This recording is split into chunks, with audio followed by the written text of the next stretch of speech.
understand what I'm about to tell you, you need to do something first. You need to believe in the impossible. Can you do that? What do you desire that you can't have? When I eat a brain, I get visions. There is all kinds of awful that happens in this swamp. You have failed this city. Jesus, what kind of a preacher are you?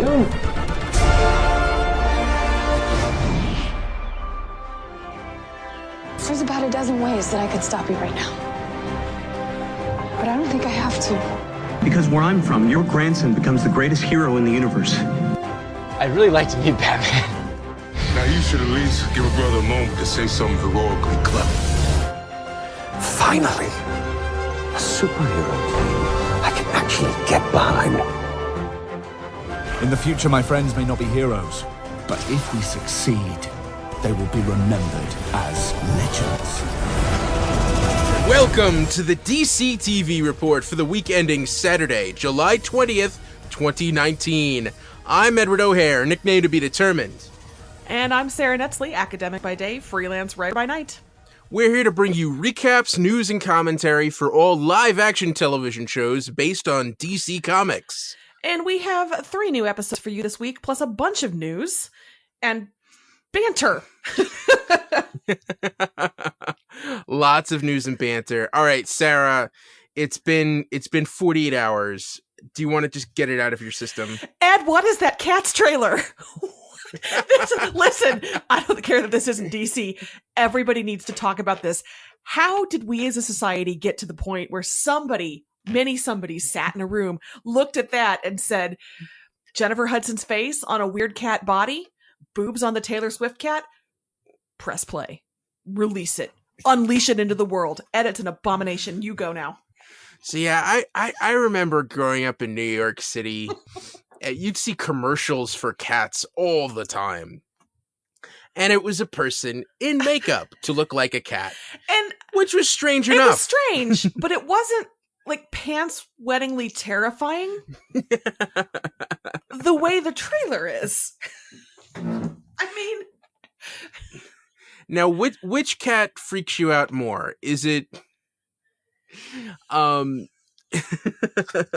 is it Jennifer Hudson while she's singing, or is it whatever they did to James Corden, or is it the fact that they made Idris Elba look ugly?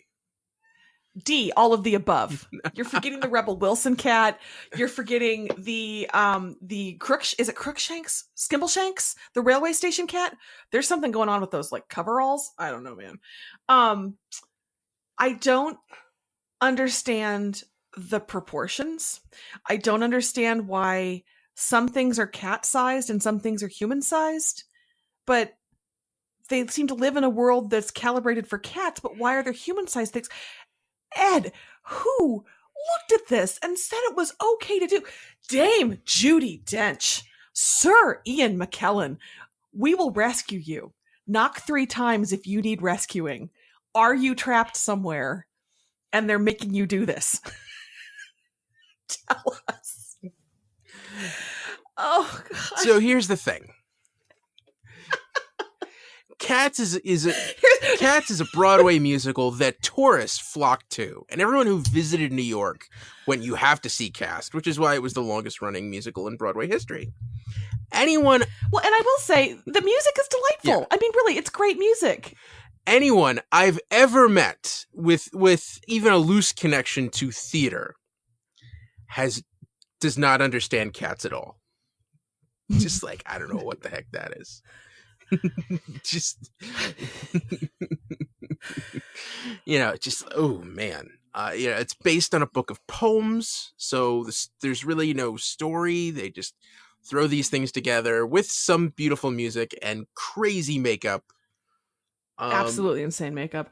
And I will say, a book of poems that the author did not ever want to be set to music. That T.S. Eliot was like, just please don't do this to my work. And then he died and his family said, excuse me, musician, you boy, come here. Yes. So this was the best day on Twitter I have ever had. Ever. It reminded me of when it was a platform where we could all get together and talk about pop culture things that make us say, what? What? So thank you, Cats trailer. I will definitely be there in the theater. I'm not going to promise that I'm not going to be there without a flask because this looks amazing. And by amazing, I mean horrible. And why would you do this? And yeah, you've really committed.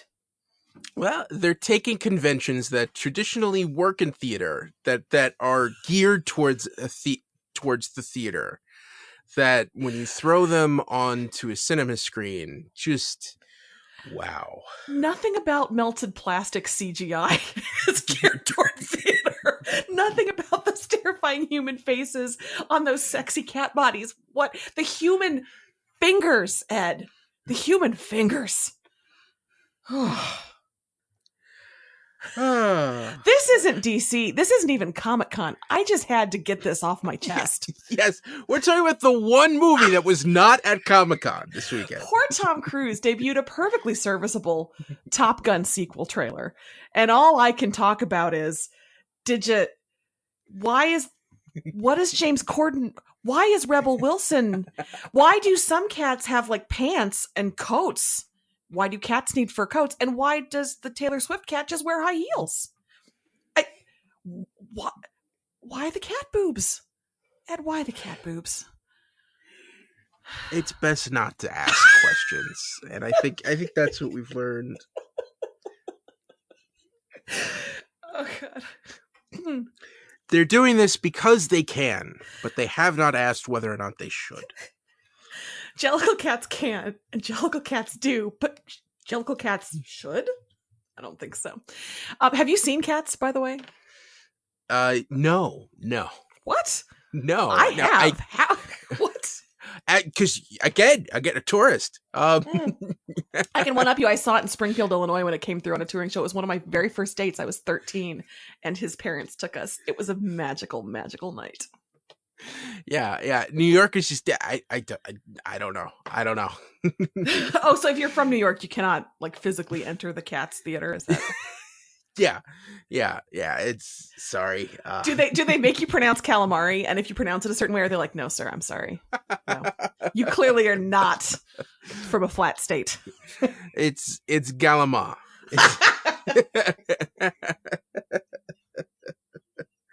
Galama. Don't ask me how that happened. It's this. And remember, I am Irish German, so all of this Italian pronunciation is secondhand from my Italian friends. And I remember when my drama teacher, Mr. Monteleone, asked me to go to the deli to pick up a sandwich for him, and he wanted gabagol in it. And I didn't know how to spell it. It's CAPPACIOLI. Somehow that becomes gabagol. I am headed to New York in 24 hours, and I'm a little concerned that they're not going to give me any food because I'm going to pronounce it the way the letters would indicate, and they're going to be like, no, get out. I will be there with you the whole time. You're going to be fine. And listeners, he's not kidding. We are going to like see each other in person in the same room. I don't even know how I'm going to handle this. Yes, this is exciting. Tell all your friends. Send us all your well wishes. Any questions that you think that Sarah and I can only answer in person together. But yeah. So yeah, next week we will be recording together in our executive producer Bill Sweeney's basement apartment. It's exciting. I am coming to New York to see the finest sights in the world, and my visit is going to end in Bill's basement apartment. Yes. It feels fitting. You're going to come to you're going to come to Staten Island to have pizza at a bar with no sign over the door. And then move to a second location. Yes, and then Bill's basement apartment. Yeah, this is going to be exciting. This is going to be These are the sights. I might drive you through the green belt on the way to Bill's. We'll see. We'll see. Let's not get carried away, but we'll see. But yeah. Cool. All right. I think we've gone on long enough. Do you think can we talk about the episodes? But seriously, the Cats trailer, y'all. Yes, we can talk about the episodes. I'm sure the Cats trailer will come up at least once more. Yes. I can make that happen. All right. All right. So our first episode is Krypton, Season 2, Episode 6, In Zod We Trust. Val-El took charge of the rebels, imprisoned Jax-Ur, and faced hard choices in the wake of Lyta Zod's execution. Druzod awaited for Nyssa Vex to return from Wegthor so his scientists could attempt to weaponize the Codex. Seg-El, Jaina Zod, and Dev-Em were all reeling from Lyta's death, but pulled together to help Nyssa. Last-minute reveal, General Zod carried the Codex weapon into a cave and heard something growl. I mean, we'll get to the doomsday of it all, but Ed, they killed Lyta. I know. I am shocked. Yeah. Like we saw her bag up. We saw them bag up her body. Like, wow. Yeah, that was when they I was seriously shocked. Yeah. I truly thought this would be a miraculous survival, and no. Nope. Krypton cuts deep. That's right. I can't top that. That's yeah. So I guess no redemption arc for her. No chance to right the wrongs that she perpetrated. I guess her death serves a greater purpose. I'm gonna miss her. I really liked her. She wasn't a perfect character, but she was interesting and meant well, and her hair was badass. So yeah. It's a bummer. Well, she'll be redeemed when Seg saves the planet. That's yeah. And watching those three just kind of like huddle around those like basement shelters that they were yelling at each other. It's like, ugh. All right. I get it. You're upset. Are we gonna move on from here? Are we gonna? It was. I feel bad because I do like Lyta, but it was a lot of processing. It was a lot of processing this week. Yeah. But we did have some stuff happen. Nyssa. Yeah. Nyssa, she had that one badass move when she took out those guards. She's awesome. Yeah. I feel like Nyssa's kind of underrated in this show right now. She had to flex a bit this week. I agree. I was worried, and I feel like I've mentioned this before, but I was worried that this was going to just become a "Where's My Baby" season for her. But it's been a lot more than that, and I've enjoyed that with her. I like her steely resolve. Yeah. And Zod just kind of like, maybe your scientist would work a little harder if you weren't so mean. I think he needs to work on his people management skills. It's just a suggestion. Mm-hmm. Although they seem to have gotten through that failsafe like really easily, although he didn't test it out, but maybe it's a trap. I don't know.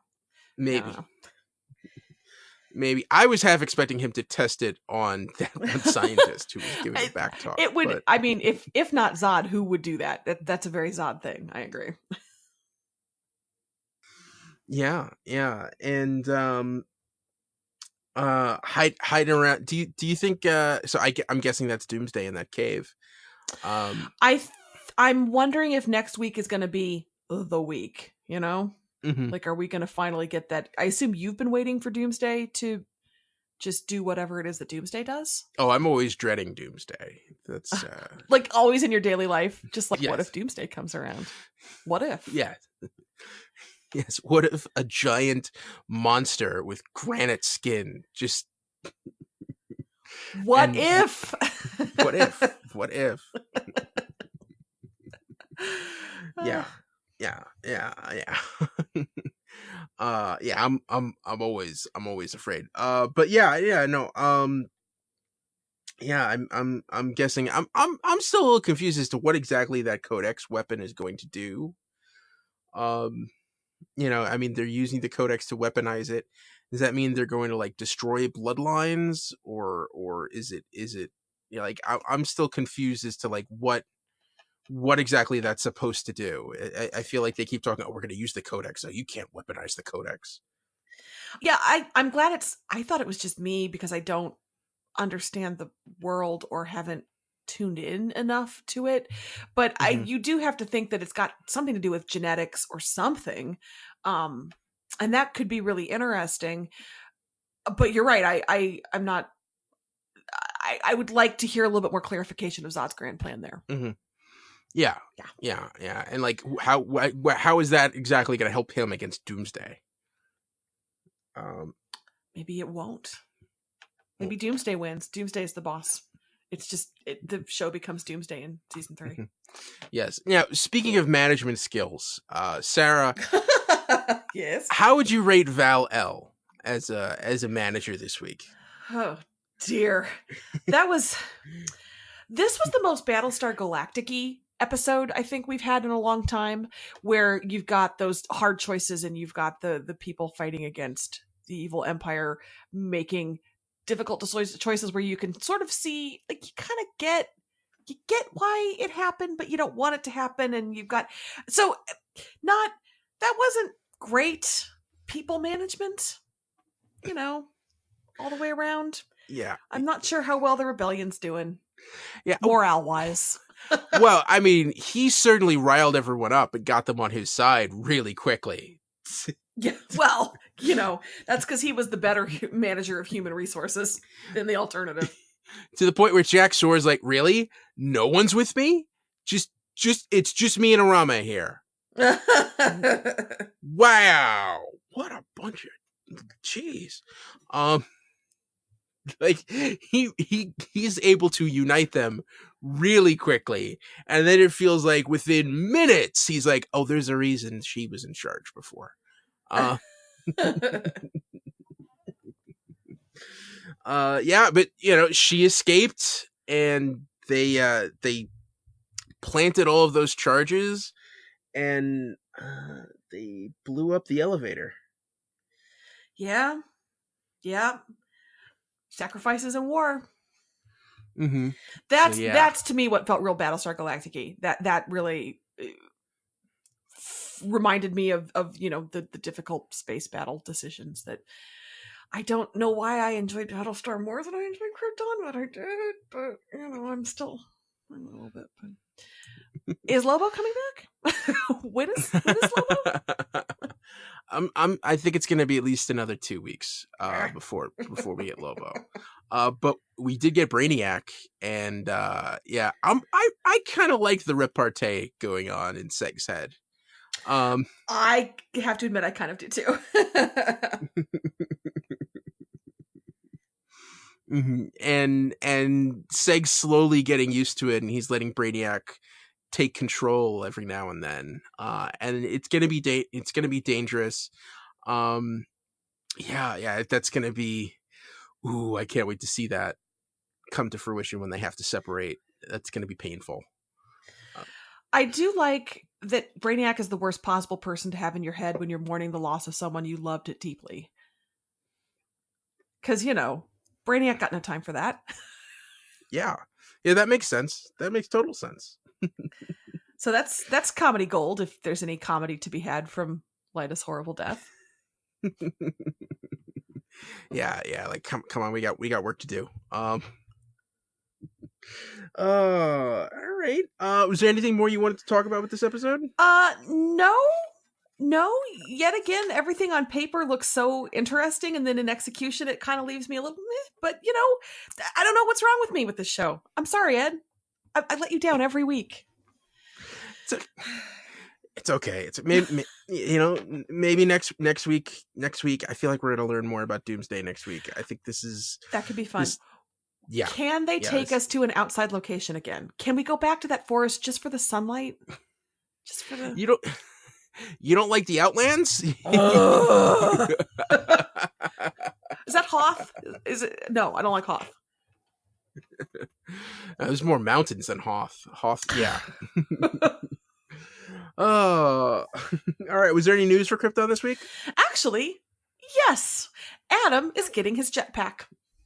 Oh, I don't know what that means, but it's happening this season.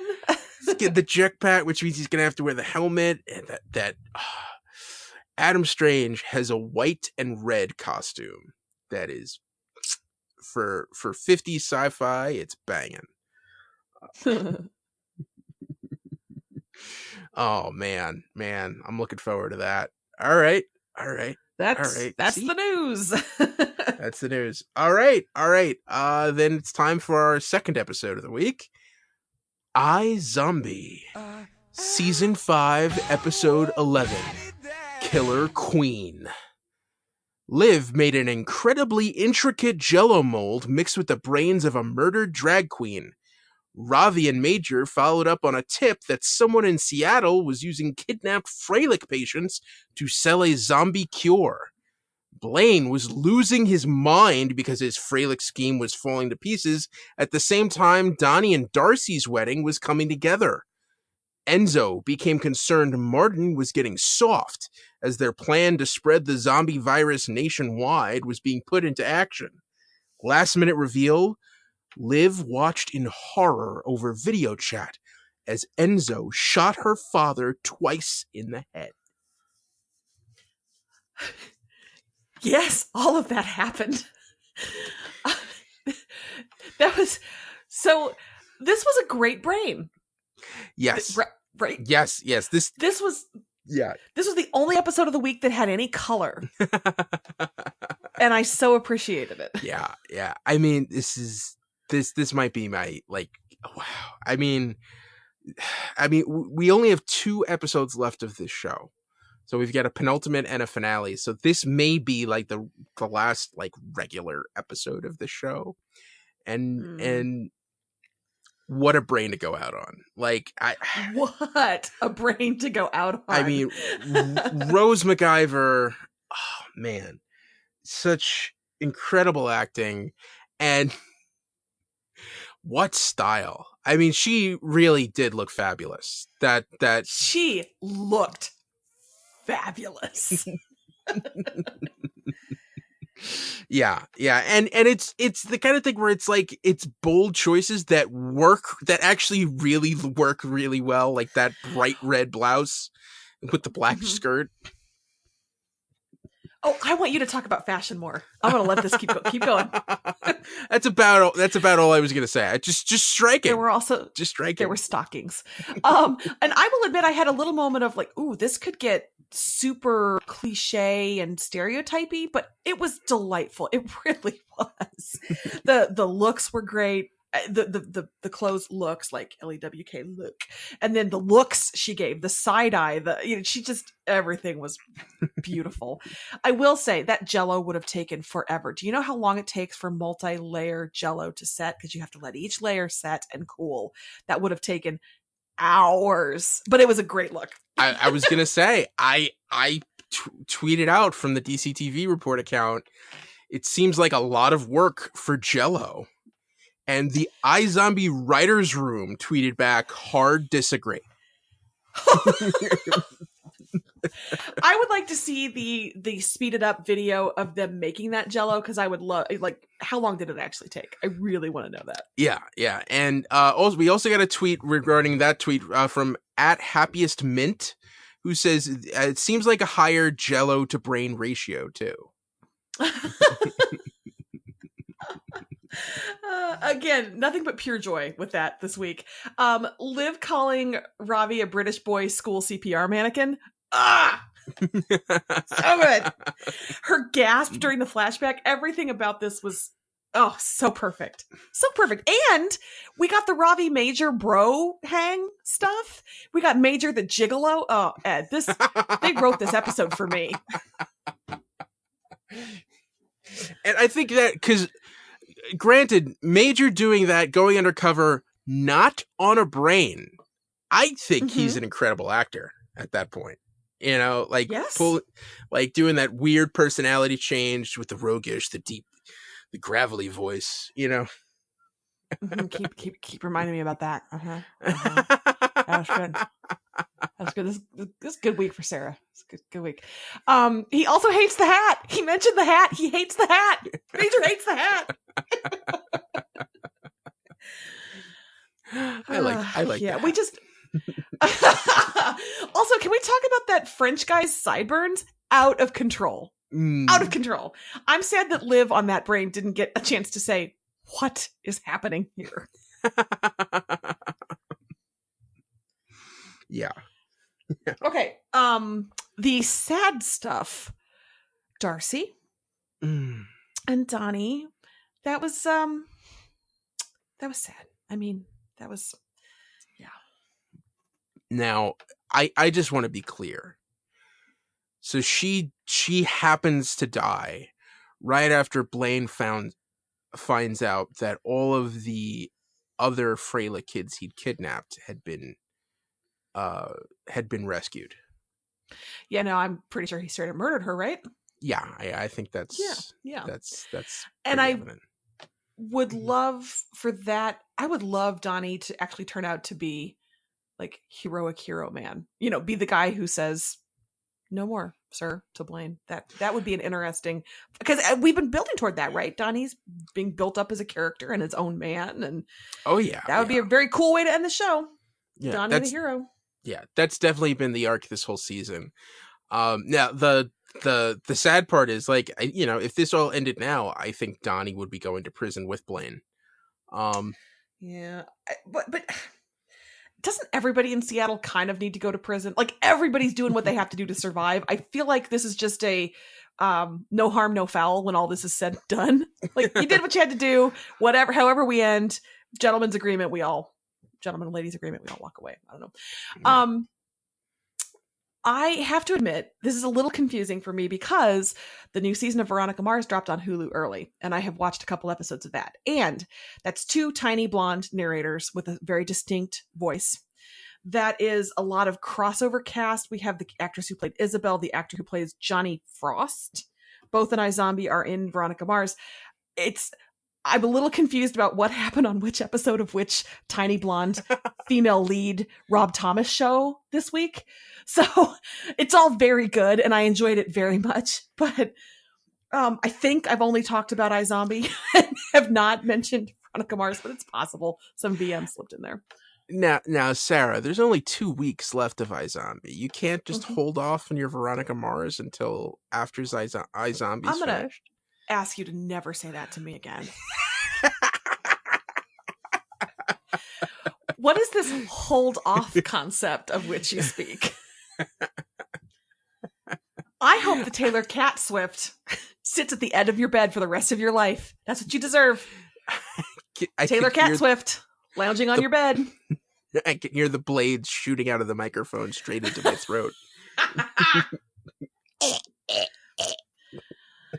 Yes, that's the Crazy Jane personality from Doom Patrol. I just absorbed. I forget her name, but that's the one. Yep.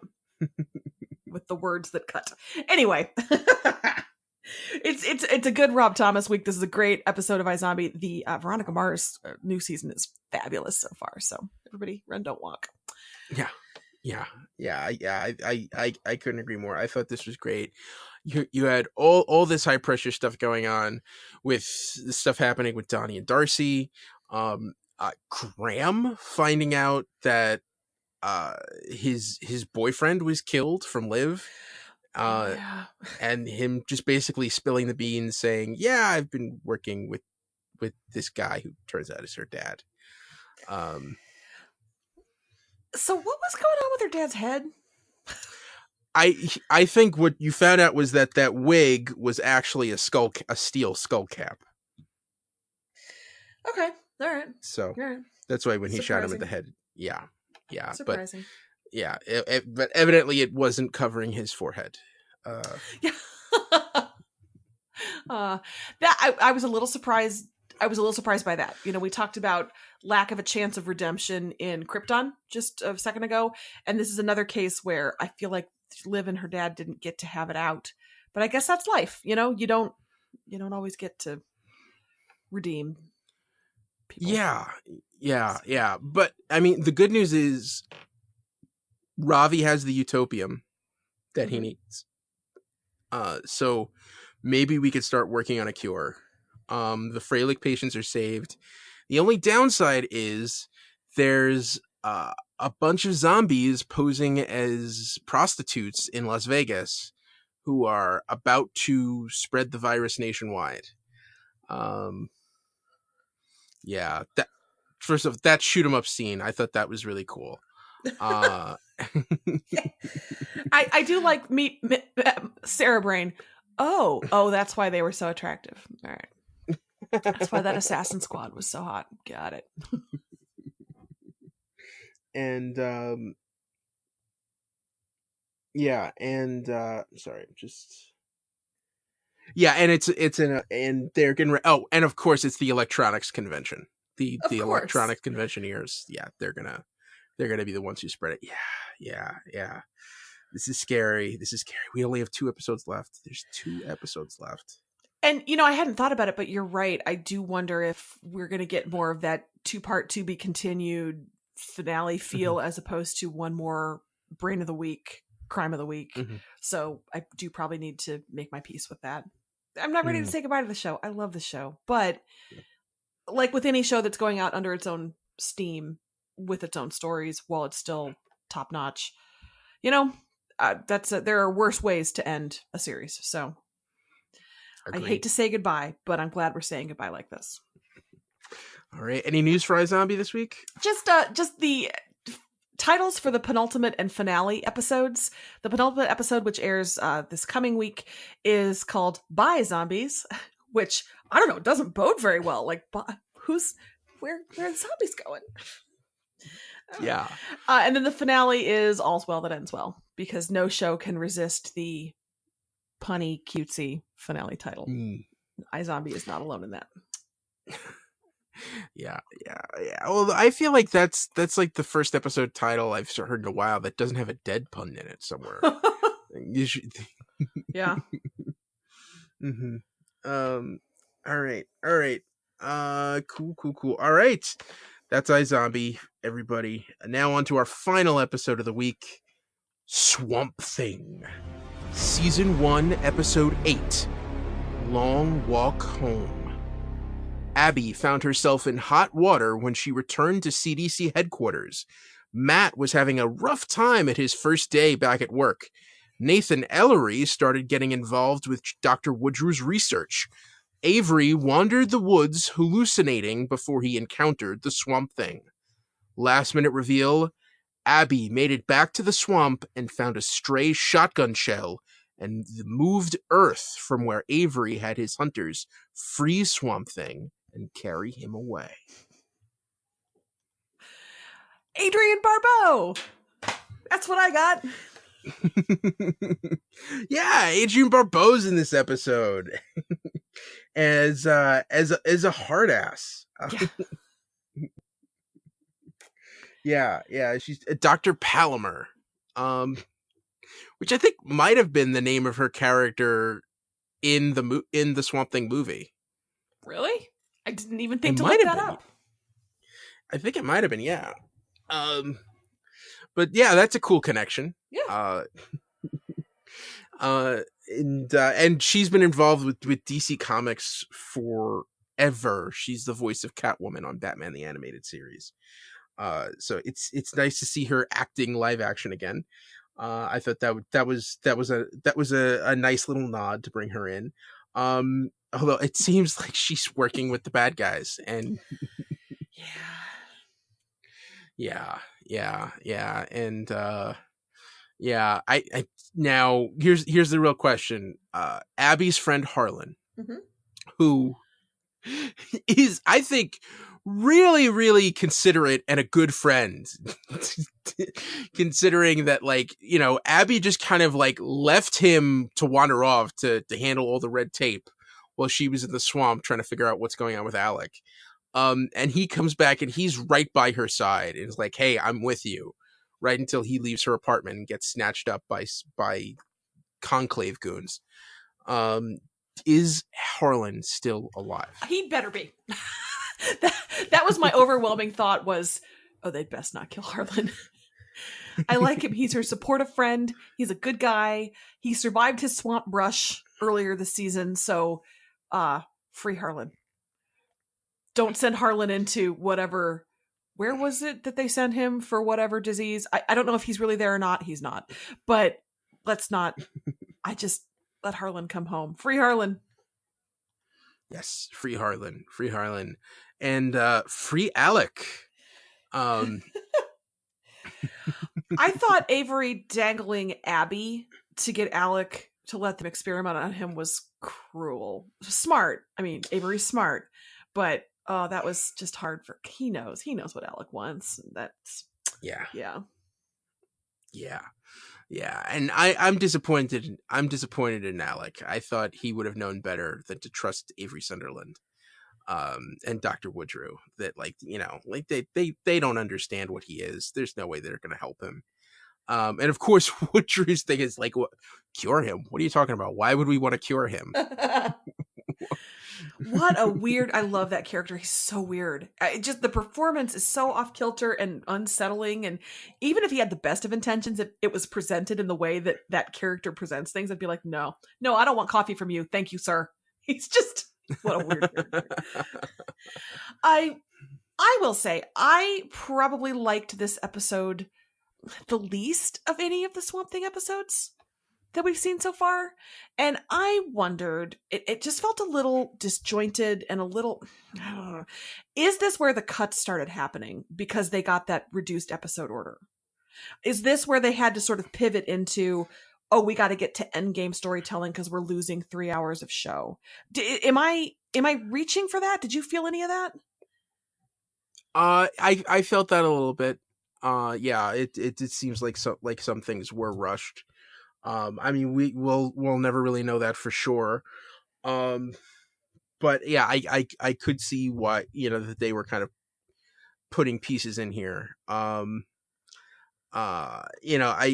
almost feel like, I don't want to, there's some things I want to say, but I don't want to spoil anything. Okay. But like, there's certain things that I'm surprised they're not farther along with Jason Woodrow's character. Oh yeah, I've had that thought as well. And I mean, this is just me having read news items about the show. But when you think about how many episodes we have left, which is not many, seems like there's a lot to do with that. I don't know. I just wasn't smiling a dopey grin the whole time while I watched it the way I have with the rest of the episodes. And part of that, honestly, I watched it during the day. It was very sunny. I could see nothing. This was a very, I sound like those people who complain about like shows are too dark right now, but like this was a radio play for me. I saw I should have waited till after dark. I couldn't with my viewing schedule this week. Well, Veronica Mars, sorry. But it just, I don't know. But I still love the show, and I wish they'd bring it back. And did I see that they're giving away Swamp Thing posters as part of DC Universe Comic-Con swag, which I thought was kind of interesting. Oh, so I feel like all the stuff I've seen from DC Universe this week has been completely ignoring Swamp Thing. Yeah, well, Mm-hmm. But yeah. So it's disappointing. No Maria this week, which I was she's wheeling and dealing. She's got clear brain for the first time in forever. And yes, there is a poster going to DC Universe subscribers at Comic-Con, Titans, Doom Patrol, Swamp Thing, or Young Justice Outsiders. So they are doing a Swamp Thing thing, which is surprising. Neither here nor there, but yeah, it's the first thing I've heard that has any kind of swag involved. So I'm just saying, if the new streaming service wants to save it, that would be great. Yeah. And the Matt Cable scenes in this, it just felt tacked on and didn't really, to me, flow with the rest of the episode. See, again, I feel like that would have been a thing in episode 11, and so they just had to cram it in where they could. It just had a little bit of that, ooh, we got to make this work. And so hopefully this was the pivot episode, and then the last 2 episodes are going to be rock solid, good stuff that we know they can do. And I just want more. I mean, honestly, I just want more Abby and Alec together. That's what I want. All right. Any news for Swamp Thing? Nope. All right. So let's jump into news for other shows. Okay. So I guess at the outset, Ed, should we mention that we're going to try to round up all of the Comic-Con news and do a special? You want to? Yeah. Well, I mean, let's do the news that we have. We're gonna do the news that we have for now. We don't know if we'll do 2 separate episodes next week, one for Comic-Con and one with the regular episode. But we're kind of playing that by ear. Kind of depends on how intent we are, or how much information comes out of Comic-Con. Anyway, yeah. Stay tuned. We'll let you know. So I guess starting with Arrowverse news. I'm trying to stay cool about this, trying to stay calm, but Brandon Routh is going to play an alternate Earth Superman in the crossover. Brandon Routh is going to play alternate Earth Superman on the crossover. Oh my god! Brandon Routh plays Superman again. That's so cool. Can I make that my text tone from here on out? Anytime you text me from here on out, I really want it to say, do it again. Oh my god! But that is how I feel in my heart. Brandon Routh is playing Superman again. I love it because, Ed, we talked about that like crazy fan, like, here's how you could do it. Pull in this person and Batman 66 and that. Pulling in Brandon Routh to be Superman is amazing. Do Tom Welling next. It's starting. It's starting. So now do you think we get Kate Bosworth back as Lois Lane? Oh, why would you ruin this for me? Well, because I know we're not getting Spacey back as Luthor. God. Oh. Was that who was Kate Bosworth's husband in that? Was that a James Marsden role? Does he always play? Why is he always the passed over husband? Poor James Marsden. Yeah, that was the movie James Marsden did instead of having a prominent role in X-Men 3. Oh, jeez, James Marsden. Well, actually, though, X-Men 3 was hot garbage. So, hey, don't blame me. That's Bryan Singer's fault. Wait, that was a Brett Ratner thing, right? X-Men 3? Yes, Bryan Singer chose not to do X-Men 3 and instead did Superman Returns. Okay. Thank you. All right, got it. Mm-hmm. So I guess the other news that goes along with that is Tyler Hoechlin is also coming back to the crossover as current Supergirl Superman. So we're going to get 2 very attractive Supermen in the crossover. That's very exciting. But there was a very cute exchange on Twitter where it was announced and Tyler Hoechlin sort of says, "Let's go, brother." And Brandon Routh says, "I'm so excited to share the screen with you. It's soups, so fun. I'm so ready." Heads to gym. So I feel kind of bad for Brandon Routh because we all picture him as that really young guy he was in Superman. And now he's going to play it again. And he's an older man. So I'm sure right now, wherever he is, he's doing crunches. Like right now, he's like, give me just lean chicken breast, and I'm gonna do some more crunches. Well, he's a bullet guy. He does like the bullet coffee thing. So where it's all like butter and coconut oil. I mean, if it works for him. Yeah. Let me rephrase that. It works for him. Yeah, I remember hearing him in an interview. I think it was on Nerdist a while back, a couple of years ago, and he was talking about like his regimen changed so much in the last few years. So yeah, bullet coffee, get into it. All right. I mean, Superman approved. So anyway, that's the news of the week for me, as far as I'm concerned. Anyway, but there is a lot more other news. Okay. Mark Guggenheim confirms that the crossover is going to start with the destruction of the parallel Earths, and they're going to try to bring in some iconic comic book moments as they do that. So I'm hoping you comic people get your Easter eggs and things. That would be cool. Yes. And then the last of the the crossover news, Arrowverse news, is that EW's first monthly, not weekly, magazine cover is the Arrowverse superheroes.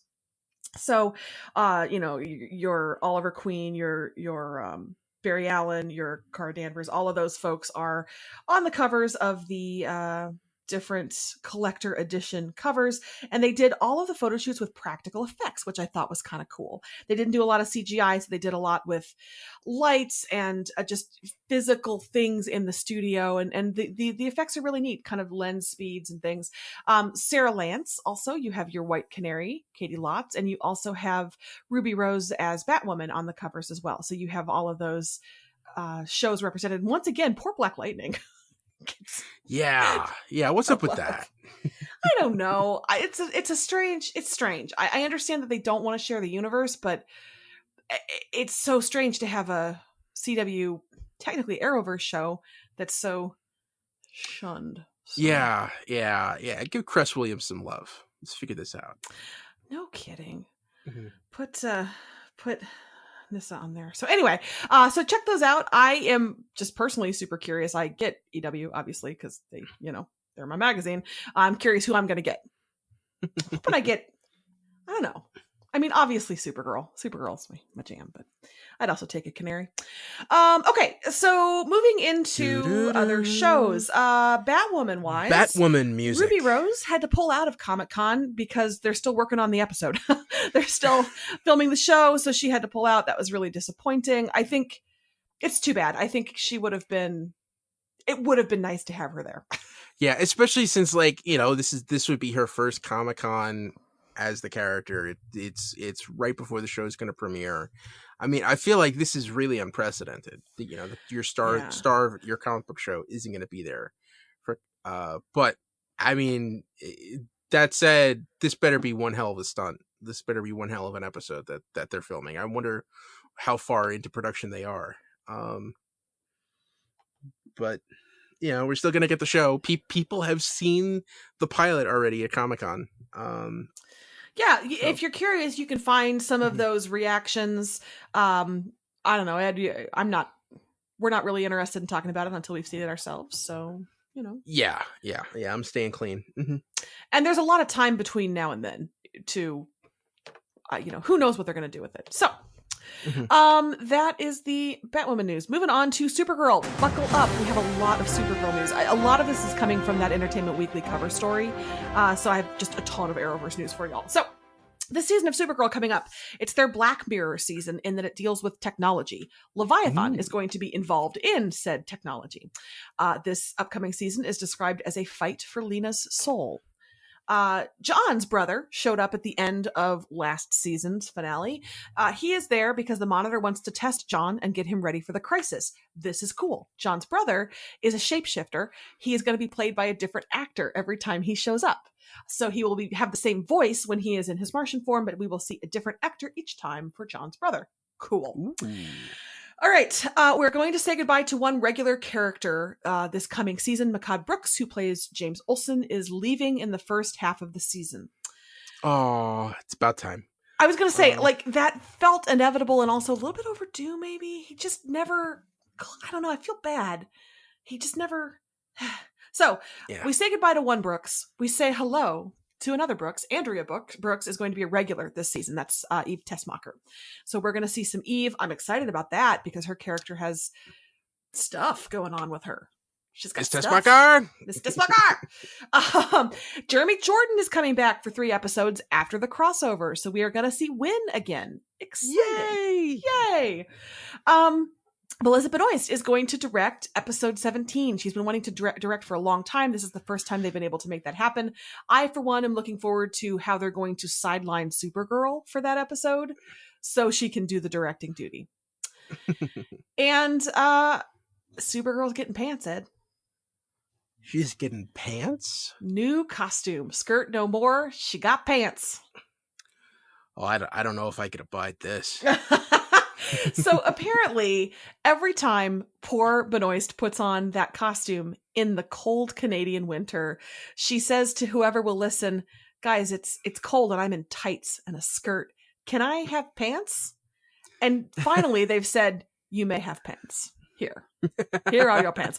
But in all seriousness, they are talking about how, this show has been an evolution of Kara and Supergirl both as they accept their powers and mature into their roles and this and that the pants kind of reflects the evolution of that.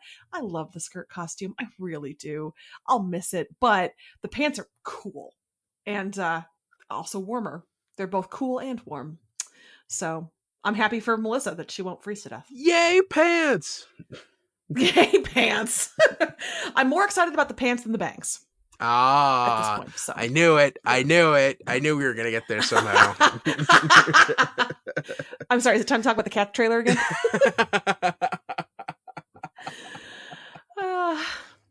Benoist could have been in Cats.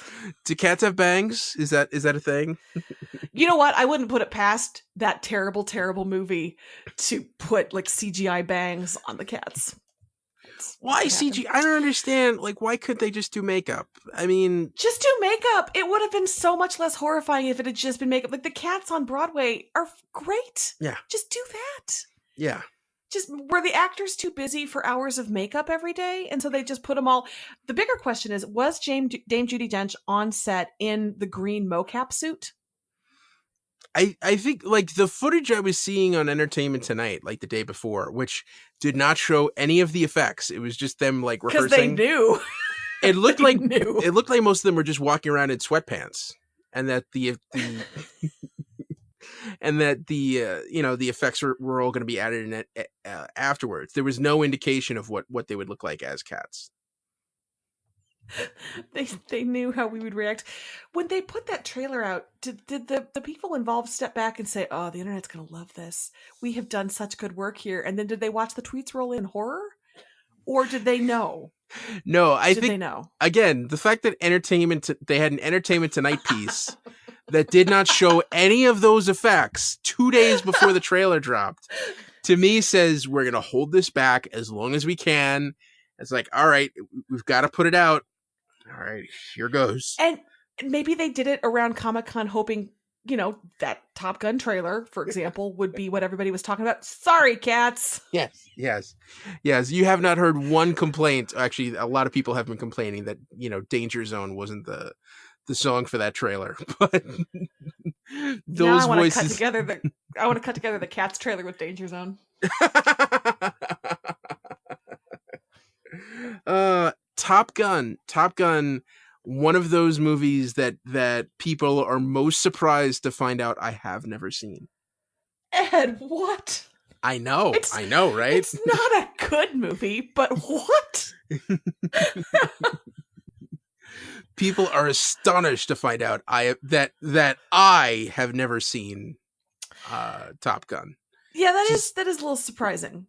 That is just slipped through the cracks. Never got around to it.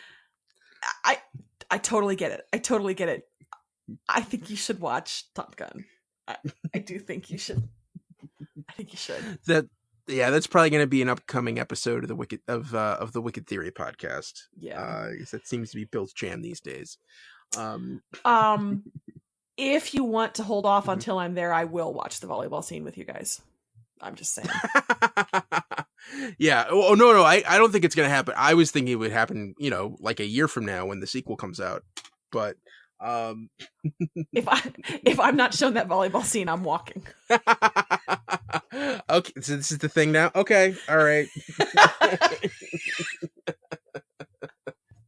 I saw the send up to it in Meet the Parents. Is that the same? Is it the same thing? Sure. Yeah, basically. Did it have Val Kilmer at the height of his powers, high-fiving and dominating on the volleyball court? No, the sand volleyball court. This is, Ed, we have strayed a bit from our mission here, which is DC News. Yes, that's right. We only got through 3 shows. God. Was there any more Supergirl? A little bit. Melissa Benoist is taking on a new superhero role in a movie. Not really Supergirl related, but Kevin Smith is directing Blunt Man and Chronic. And Melissa Benoist is playing Chronic.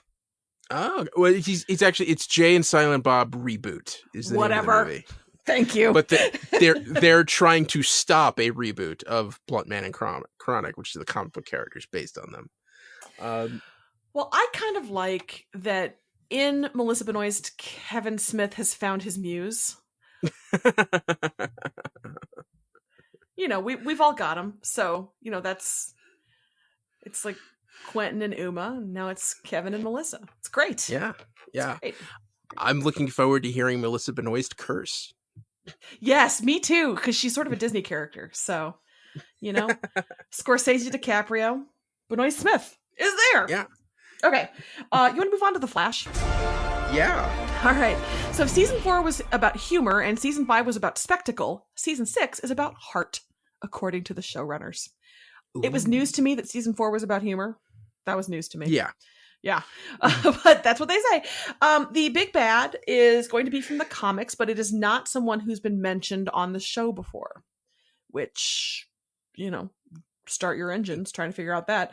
Okay. The big bad is going to be a little bit more personal and going to be sort of parallel to what Barry's going through. So I don't know, Barry, the grieving father, might find some things in common with. So big bad, who's not been mentioned on the show, who might have something in common with Barry. Start your speculations now. And apparently the back half of the season is going to deal with the fallout from Crisis on Infinite Earths, which is not that surprising. I assume all of them kind of are going to be doing that. So, yeah. Let's see. Moving on to Arrow.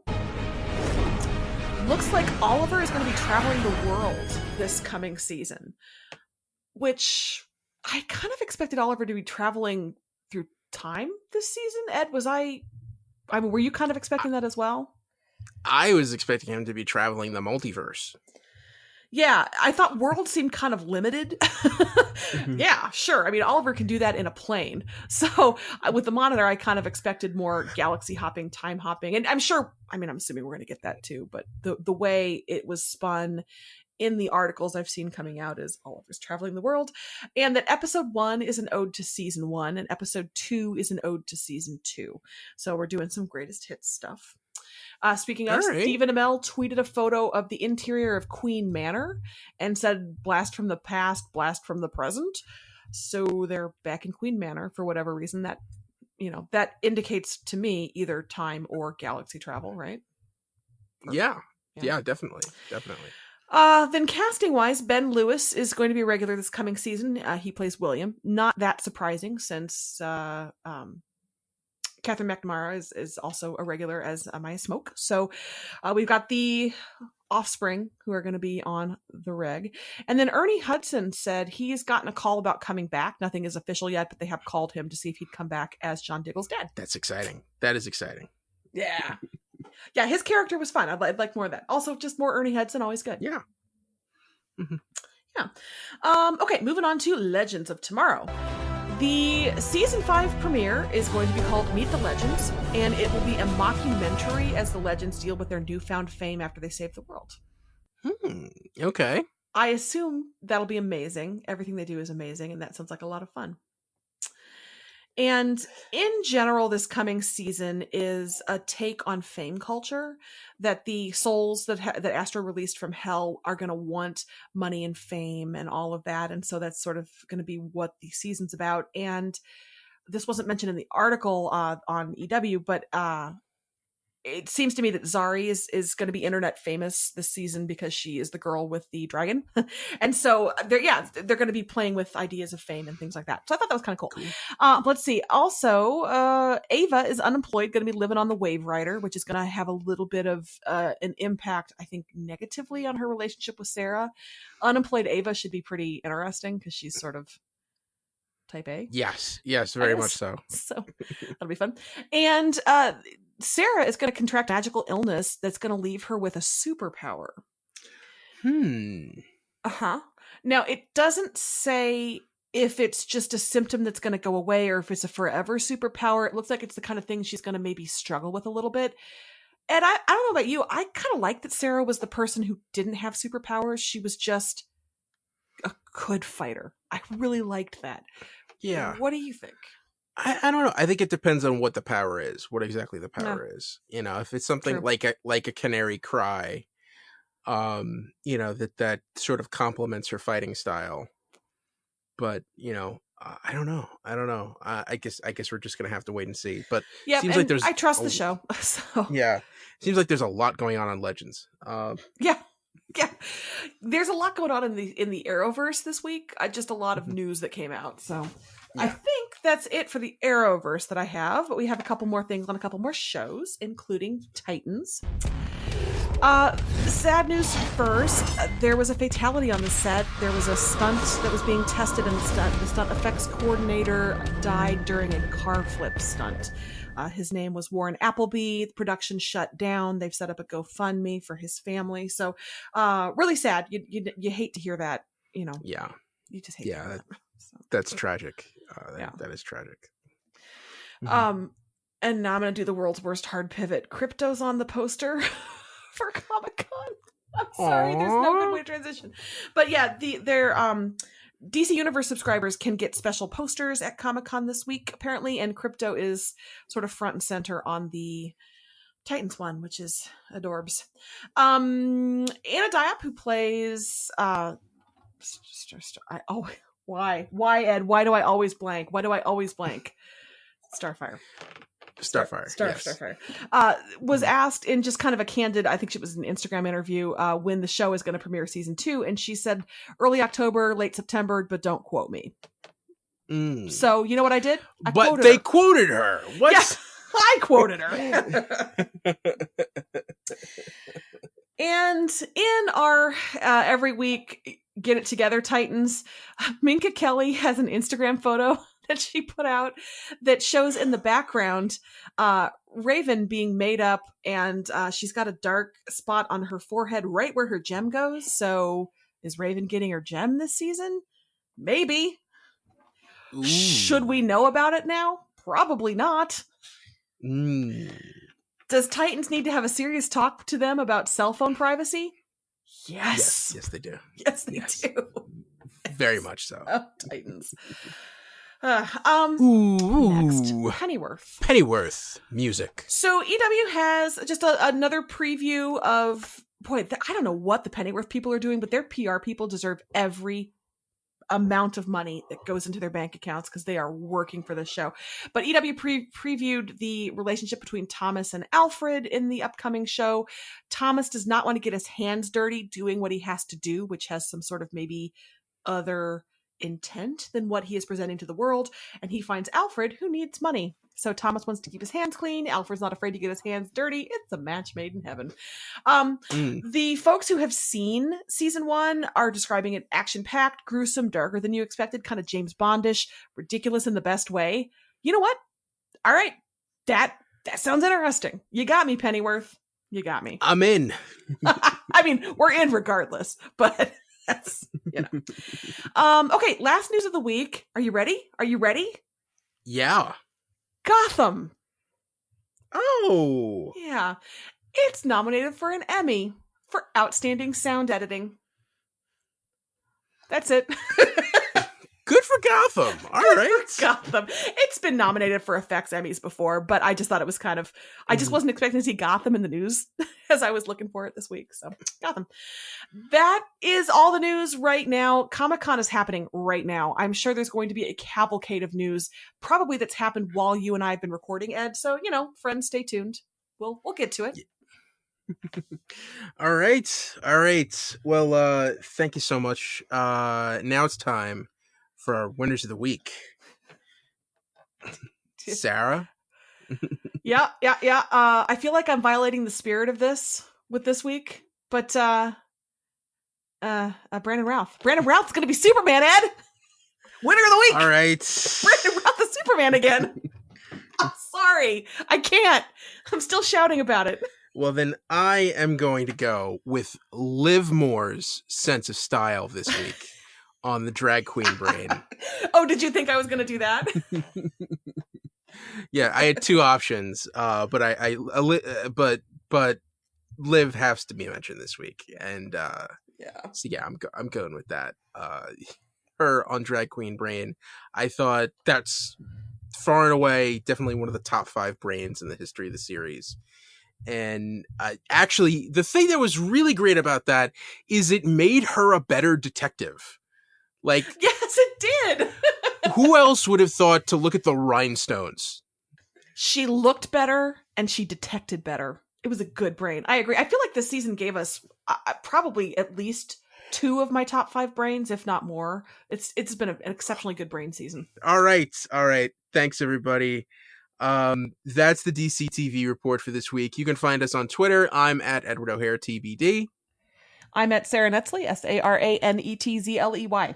And follow the show on Twitter at DCTV Report. Send along your emails to dctv@wickedtheory.com. Also, be sure to subscribe to our show on your podcast app of choice and rate and review us. That helps more people find us. Check out our sister shows, the Wicked Theory Podcast and Preacher vs. Preacher. This has been a Wicked Theory Studios production. Executive producer, Bill Sweeney. Visit us at wickedtheory.com. Shazam, everybody. Shazam. Shazam!